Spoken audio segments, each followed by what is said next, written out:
नमस्कार. जाणून घेऊया आजच्या ठळक घडामोडी. इचलकरंजी महापालिकेच्या दारातच भरली शाळा.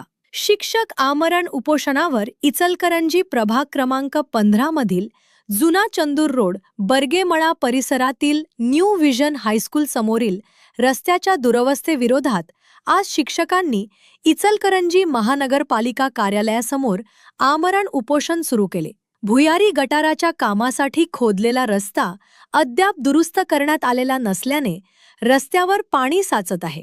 त्यामुळे चिखल, खड्डे, डासांचा वाढता प्रादुर्भाव आणि अपघाताचा धोका निर्माण झाला असून विद्यार्थी, पालक आणि शिक्षकांना मोठा त्रास सहन करावा लागत आहे. या समस्येबाबत शिक्षकांनी वारंवार महानगरपालिका प्रशासनाकडे लेखी तक्रारी व निवेदने दिली. मात्र प्रशासनाने याकडे दुर्लक्ष केल्याचा आरोप आंदोलकांनी केला आहे. अखेर संतप्त शिक्षकांनी महापालिकेच्या दारातच शाळा भरवत आमरण उपोषणाचा मार्ग स्वीकारला. या आंदोलनाला परिसरातील नागरिक व पालक वर्गानेही पाठिंबा दिला असून विद्यार्थ्यांच्या सुरक्षिततेचा प्रश्न लक्षात घेऊन महापालिका प्रशासनाने तात्काळ रस्ता दुरुस्तीचे आदेश द्यावेत अशी जोरदार मागणी करण्यात येत आहे. दरम्यान बेशिस्त प्रशासन आणि निष्क्रिय लोकप्रतिनिधींमुळे विद्यार्थ्यांच्या जीवाशी खेळ सुरू आहे का, असा संतप्त सवाल नागरिकांकडून उपस्थित केला जात आहे. मी प्राध्यापक गंगाधर श्रीमंत माळी, ज्ञानगंगा एज्युकेशन सोसायटी संचलित न्यू विजन विद्यामंदिरचा संस्थापक अध्यक्ष.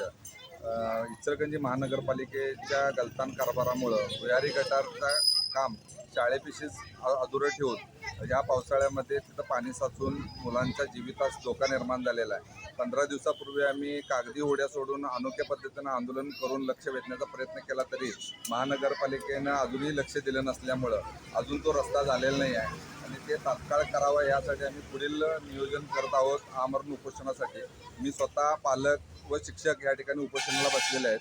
फक्त विद्यार्थी प्राथमिक स्वरूपामध्ये आज या ठिकाणी आम्हाला भेट द्यायला आलेले आहेत. नगरपालिकेने लवकरात लवकर आमचा हा रोड करून द्यावा, अन्यथा आमच्या मुलांच्या जीवितास धोका निर्माण झाला तर सदोष मनुष्यवधाचा गुन्हा आम्ही तुमच्यावर दाखल करण्यास विचार करत आहोत. धन्यवाद.